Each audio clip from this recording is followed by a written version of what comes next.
Hallo und herzlich willkommen zum 13. Spieltag der Soccercan-Europameisterschaft 2020.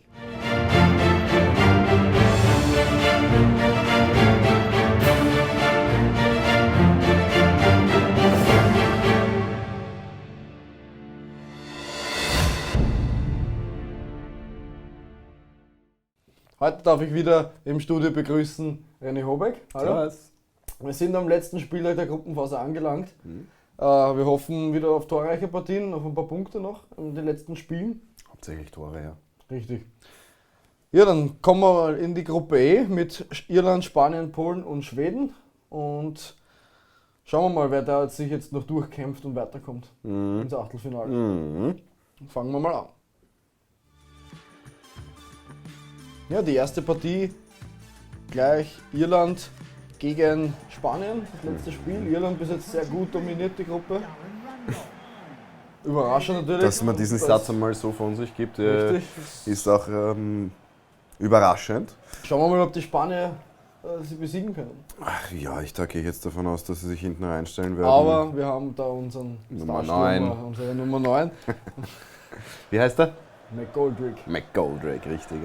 Ja, der wird den Spanien schon einheizen. Schauen wir mal, ob Kepa dagegenhalten kann oder ob er auch Tore bekommt. So, los geht's gleich mit den Iren. Na, Und 10. Spanien Minute. fängt an und erste gute Chance. Kopfbällchen. Eckball für Spanien, Asensio aus Die der war stark, Ferne, die. starker Ja. Kopfball. Mutig.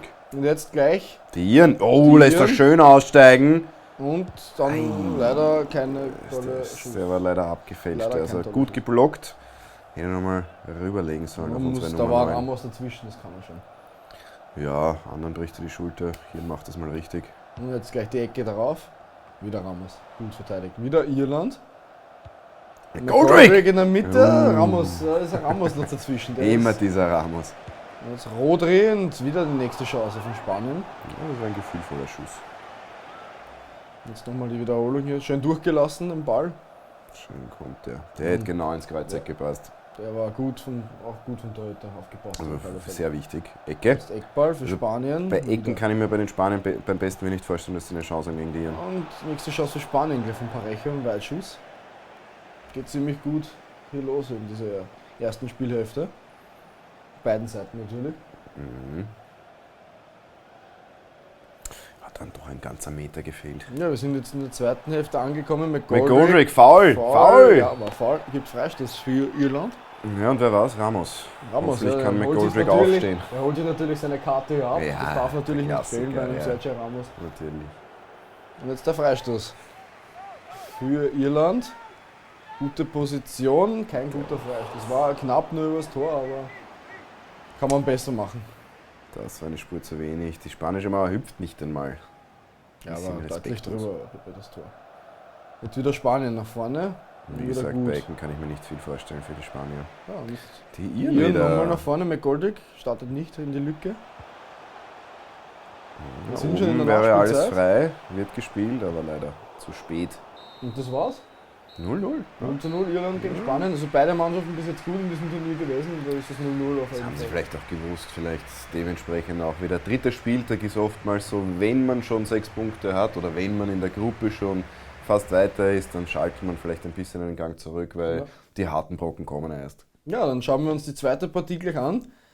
Und zwar heißt das Polen gegen Schweden. Also Schweden gegen Polen. tut mir leid. Schweden gegen Polen. Ja, beide noch nicht so wirklich interessant in dieser Gruppe gewesen. Also ausschlaggebend auch noch nicht. Lewandowski noch nicht wirklich gesehen. Und 2 Tore im ersten Spiel. Das schon. Den merke ich mir. Aber sonst Schweden noch ziemlich zurückhaltend auf jeden Fall. Ja, über die Schweden haben wir schon einmal kurz gequatscht, da erwarte ich mir auch nicht so viel. Ibrahimovic ist weg natürlich, sie haben ein paar gute Spieler, aber zu wenig. Ja, fangen wir an. Die Schweden fangen natürlich an gleich. Natürlich, kaum sage ich es natürlich. Aber das Gut ist von Szczesny auch gepasst. Und jetzt kommt Die Polen. Levergoal in der Mitte, der kriegt den Ball. Rosicki, Nein, kriegt er nicht. der Tor! ist drin, den hat der Kurzes Torwart Ecke, nicht. überrascht ihn. Sehr War gut das gemacht. mit dem Spitz geschossen, bitte? Ich weiß es nicht, werden wir vielleicht jetzt gleich in der Wiederholung sehen. Aber Grosicki. auf jeden Fall gut gemacht hier. Ja, vor allem überraschend. Sogar ich habe mit der Flanke gerechnet, aber Ja. nein, er zieht aus diesem Winkel kurz ab. Ja, hat der war Tormann Tormann sogar noch überrascht. gehabt. Sehr, sehr Und? spitzer Winkel auf jeden Fall. Nein, schießt mit dem Außenriss. Ja, noch interessant. Abgefälscht kurz, ja. Schön. Ja, gut gemacht. Und Polen geht in Führung mit 1:0. Kamil Grosicki, Minute 24.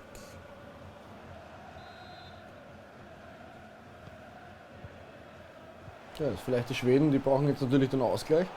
Die wollen den dritten Platz der Also Gruppe gut. mitnehmen. Mhm.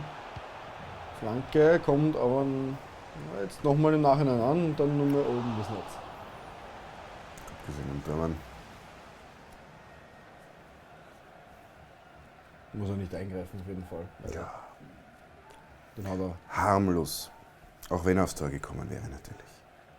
Ja, und Polen Und spielt da weiter sind nach die Polen. vorne.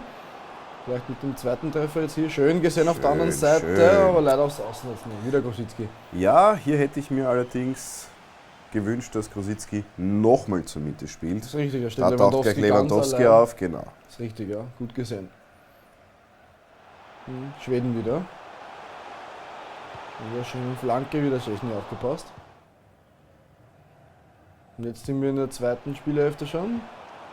Gut aufgepasst von den Polen auf alle Fälle. Ja, die Schweden müssen jetzt was tun in der zweiten Richtig. Halbzeit, kommen gut aus der Isaac. Kabine.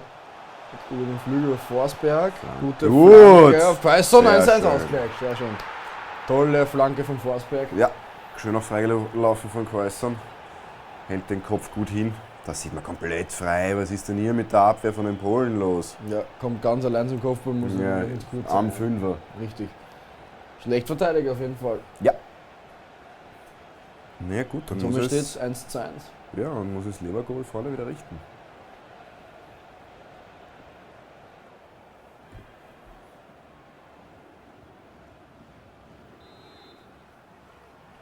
Genügend Zeit wäre noch, halbe Stunde. Ja, jetzt kommt Polen gleich nach vorne. Ja, natürlich In gleich der die Antwort. 60. So Schön geht er gemacht. durch. Sehr schön gemacht. Legt Abgelegt auf. auf Krychowiak und gut gehabt. Sehr schön.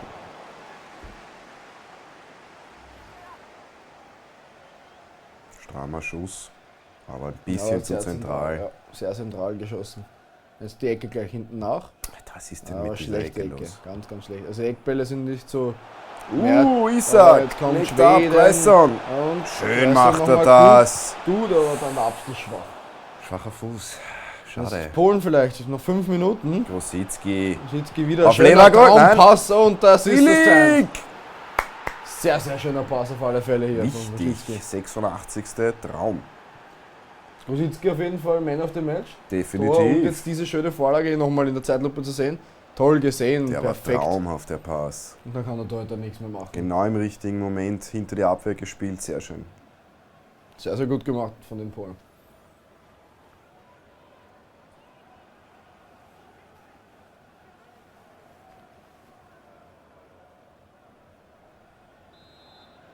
Ja, dann ist es Schweden wieder im Rückstand. Vielleicht noch den Ausgleich zu schaukeln, müssen sie jetzt ordentlich Gas geben noch. Glaube ich nicht, dass es passiert. Natürlich, man sieht schon den Außenverteidiger vorlaufen, sie pressen, hauen jetzt alles nach vorne. Ist ganz klar. Aber Ich glaube, das wird es gewesen sein. nein, Ja. ja, Spielen zu definitiv. viel hinten nach. Und So ist es. Kein Ball halten, Leute. Vor damit. Lustig. ja, das war's mit der Partie. Polen gewinnt nochmal, gut gespielt von Polen, auf jeden Fall verdient gewonnen. Verdient, ja. Schöne Grosicki auf jeden Fall sehr schön gespielt heute. Man of the Match meiner Meinung nach. Bin ich bei dir?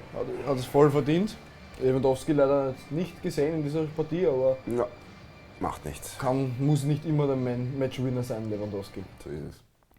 Ja, dann schauen wir uns die Gruppe nach den letzten Spielen an. Irland ist Gruppensieger mit 7 Punkten geworden. Das ist die Überraschung. Das Bis ist ganz, dato. ganz überraschend auf jeden Fall. Auf dem Gruppenzweiten Platz ist Spanien mit 5 Punkten, auch verdient weitergekommen.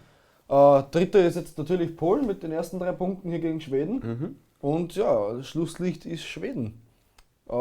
Nicht so überraschend jetzt Schweden. Nein. War natürlich eine interessante, schwere Gruppe auch mit Polen, Spanien und Irland. Irland natürlich überraschend. Irland ist die überhaupt für mich die Überraschung derzeit der Vorrunde. Ja, Oder Gruppenphase. dann kommen wir in die letzte Gruppe, in die Gruppe F. Und da haben wir jetzt noch einmal ein Kracherspiel zwischen Portugal und Frankreich. Oh ja. Und Deutschland vielleicht noch 2 Brauchen wir nicht Pünktchen drüber reden. mitnehmen gegen Rumänien, aber Brauchen wir nicht drüber sonst ist es schon hinfällig. Ja, dann fangen wir an mit der Partie zwischen Portugal und Frankreich. Schauen wir mal, wer sich da besser durchsetzen kann. Das wird auf jeden Fall ein Highlight, ja. Aber jetzt vom Papier her müsste sich eigentlich Frankreich durchsetzen, weil sie einfach auf jeder Position gut besetzt sind, im Gegensatz zu den Portugiesen. Dann muss ich dir leider widersprechen. Ich glaube, dass das Portugal gewinnen wird. Aha, Meiner Meinung nach. okay. Ich meine, Ronaldo bis jetzt gut gespielt in dieser Partie, Bernardo Ja. Silva. Vielleicht steht Frankreich, außer aber Frage. ich tippe auf ein 2:0 für Portugal. Oder sagen wir 2:1, das Frankreich auch. Das ist spannend dabei. Okay, 2:1 ist dann gehe ich mit einem 2-1 für Frankreich. wieder die Hymnen der Nationalmannschaften. Aha, Giroud spielt wieder mal von Beginn an. Ich glaube, letzte Partie hat er nicht angefangen, also ich mich erinnere. Kriegt seine Chance hier wieder von Beginn an.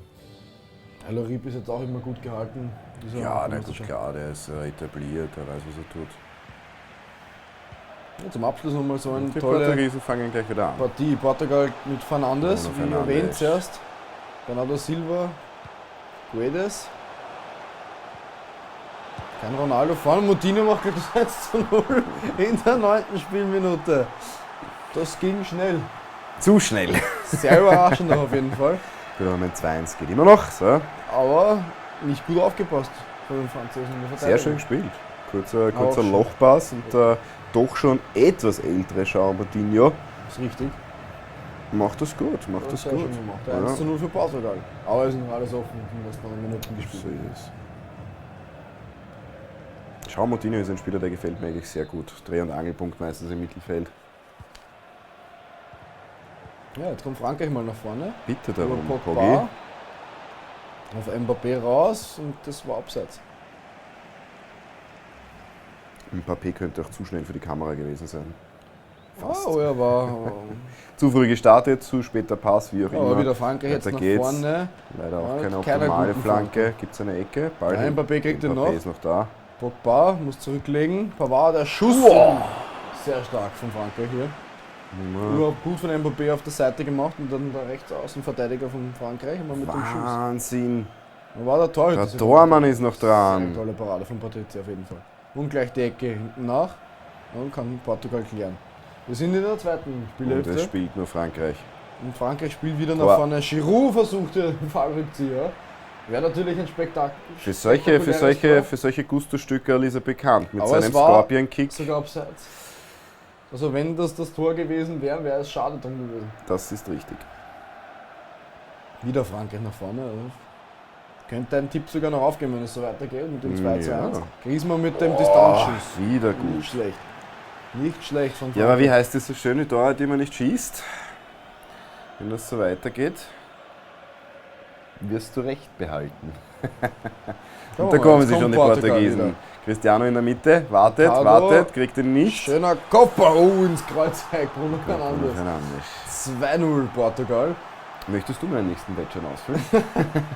Aber jetzt so zwischendurch gesagt, nicht verdient für Portugal. Also sie sind jetzt zweimal fast da gekommen, haben natürlich die Chancen genutzt. Ja. Aber Frankreich hat auch viel mehr nach vorne gespielt und leider die Chancen nicht genutzt. Also Ja, na, wie gerade erwähnt, die Tore, die man vorne nicht schießt, bekommt man hinten. das ist Ja. richtig, ja. Und das war eine Ja, das schöne steht- Flanke, steht komplett geht gut zum Kopfball, springt war hoch. perfekt. Vor allem, was mir gut gefallen hat, Cristiano aufs kurze Eck zieht den Verteidiger mit, so war Bruno Fernandes hinten quasi alleine und köpfelt den ins Kreuzeck. Ja, Mann, was also will man da machen? Sehr, sehr schöner Kopfball auf jeden Fall. Ja, bis jetzt, also dein Tipp kann jetzt nicht mehr aufgehen. Nein. 2:1. Meiner könnte noch aufgehen mit 2:1. Und jetzt ist Ben Yedder eingewechselt worden. Ja, der kommt Frankreich. jedes Mal, der kriegt jedes Spiel seine Chance, Ja. gefällt mir gut. Und jetzt wieder Da kommen wieder Portugal die über Portugiesen. Ja, Bernardo sag den mal. Silva und das ist das 3:0 für Portugal. Komplett überraschend hier. Bernardo Silva, ja. Wie gesagt, der war gefährlich, schöne Kombination hier vorher und dann schießt er den Dirken. Also Ronaldo war in der Mitte noch frei. Ja, braucht er anscheinend nicht, okay. Also wenn man den Weltmeister einmal in so einer Manier, ich traue mich jetzt schon zu sagen, dass sie gewinnen werden und dementsprechend den Weltmeister, den Amtierenden, schlagen werden, dann stilisiert man sich automatisch zu einem Favoriten auf die Das Krone. ist richtig, ja. Aber Portugal ist ja schon Europameister geworden, 2016. So ist es, das werden wir wohl nie vergessen. Ja. Cristiano hat Rotz und Wasser Und geheult. da war das Finale gegen Frankreich sogar. Also Frankreich ein Gegner, der den Portugiesen liegt. Ja, eindeutig. Und wieder jetzt Griezmann mit der nächsten Chance für Frankreich, tut mir leid. Jetzt gibt es einen Freistoß für Frankreich noch in der 88. Aber es wird jetzt nicht mehr. Griezmann aus der Distanz, nein. halt so wichtig sein. Er wird da wahrscheinlich flanken. Er schießt sogar irgendwo hin ins Nirgendwo. Wir sind schon in der 95. jetzt. Mit dem letzten Eckball, mit der letzten Chance für Frankreich. Aber müsste es jetzt gewesen sein. Ja, ist richtig. Das ist ein Dämpfer für den Weltmeister.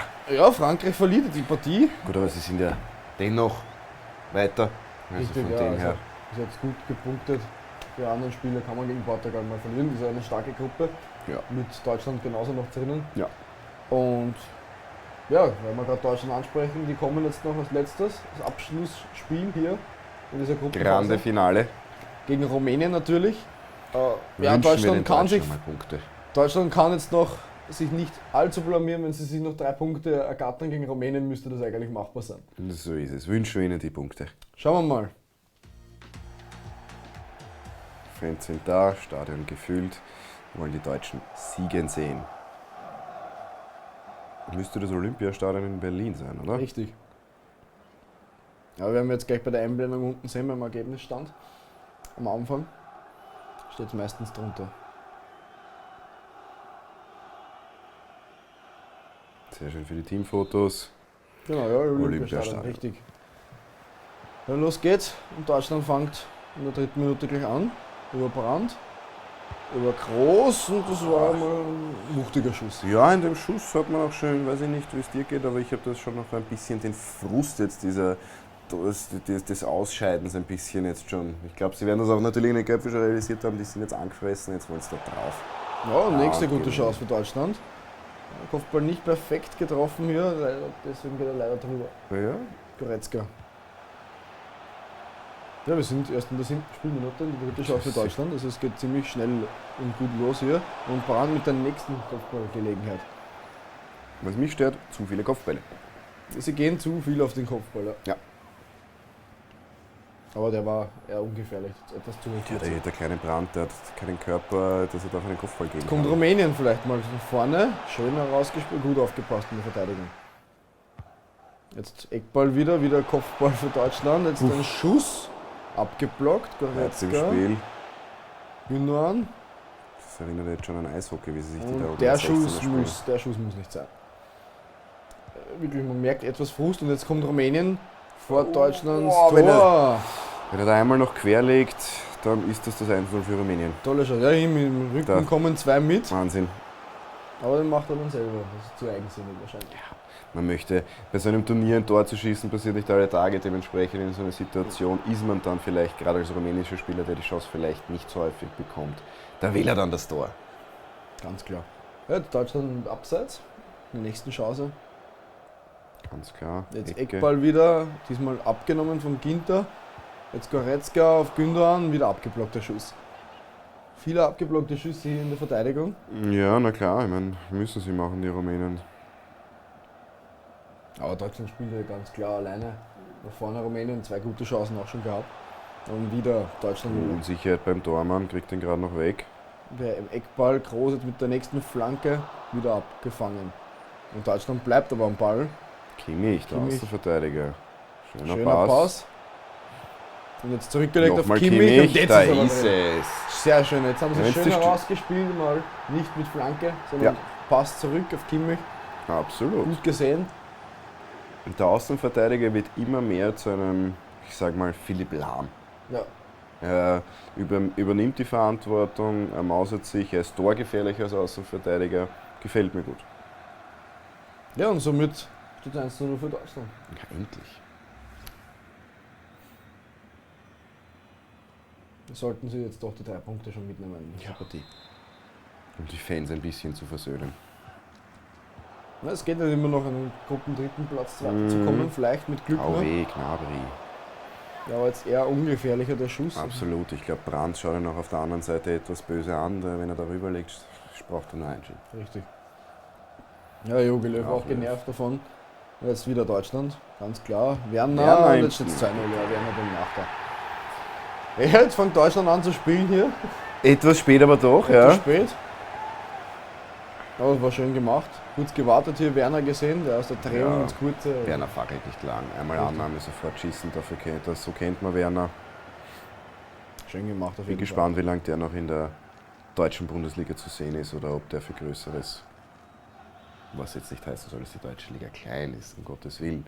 Aber was man für Namen wie Real Madrid, Liverpool, United und so weiter hört, sind das dann doch schon mal ein bisschen andere Hausnummern als Red Bull Leipzig. Ja, jetzt kommt Rumänien wieder mal nach vorne mit einem Guter Schuss. Neuer gut gehalten wieder. Und wieder Rumänien mit der nächsten Chance. Oh. Das war ein klares Foul. Das sollte auch Gelb geben. Muss Gelb geben. Da Ja, ist es gibt doch Gelb, ganz klar. Ja, zu den Karten eigentlich in der Gruppenphase haben wir noch nicht viele Karten gesehen. Noch nicht viele, ne? Jetzt gleich der Freistoß für Rumänien.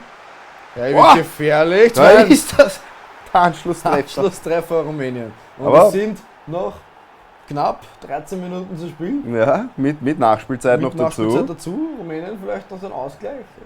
Könnte noch mal interessant werden. Ich höre hier ein bisschen Sarkasmus raus. Aber sehr schön trocken, ja, keine Chance für Neuer. Na, keine Chance. Was ist mit dieser deutschen Abwehr los? Ja, Löw zu Recht. Mitrita Alexandru. Ja, weiter geht's. Die letzten Spielminuten, 85. Da kommen sie, die Rumänen. Kommt wieder ein Neuer. Jetzt könnte es wirklich Das noch war mal wieder der interessant werden. Torschütze, der wollte jetzt sich das Deutschland ganz noch. genau anschauen. In der Schlussphase, die wollen natürlich den Ball halten in der Ja. Schlussphase, ganz klar die 3 Punkte mitnehmen. Ja, das wird es gewesen sein. Deutschland vielleicht noch mit der Chance. 3:1. Kimmich im gegnerischen Kimmich. 16er.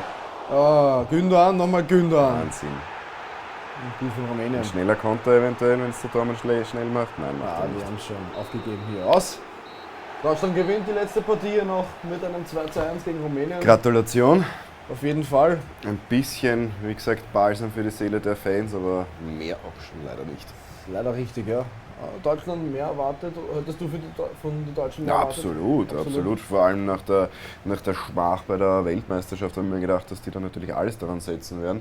Jogi Löw hat so ein bisschen den Umbruch eingeläutet, hat wirklich viele Kaderspieler, die etabliert waren, Bayern-München-Spieler, die schon lange etabliert waren, aussortiert, Junge nachgeholt. Ist wohl noch nicht so weit, die Mannschaft. Ja, und somit sind wir am Ende der Gruppenphase angelangt. Jetzt schauen wir uns jetzt nochmal die Gruppe F zum Schluss an. In Gruppe F, Gruppensieger ist Portugal mit 7 Punkten geworden. Stark. Frankreich am Gruppenzweiten Platz mit 6 Punkten, ganz kurz, knapp dahinter. Deutschland jetzt noch mit 3 Punkten den 3. Platz ergattert, hoffen auf Weiterkommen mit den Toren vielleicht. Müssen wir schauen. Müssen wir uns dann anschauen, aber ich glaube, das ist sich nicht ausgegangen. Wenn ich mich so erinnere, wie gesagt, mindestens 2 Mannschaften gleich mit 4 Punkten, wenn mich nicht alles täuscht. Ja, und dann das Schlusslicht Rumänien mit 1 Punkt. Ja, wir hoffen, wir sind gespannt auf die Achtelfinalpaarungen jetzt dann, wer gegeneinander spielt im Achtelfinale. Hoffen natürlich auf interessante, gute Spiele. Und werde mich jetzt verabschieden hier aus der Gruppenphase und wir sehen uns am nächsten Spieltag mit dem Achtelfinale. Danke und Baba. Gute Nacht.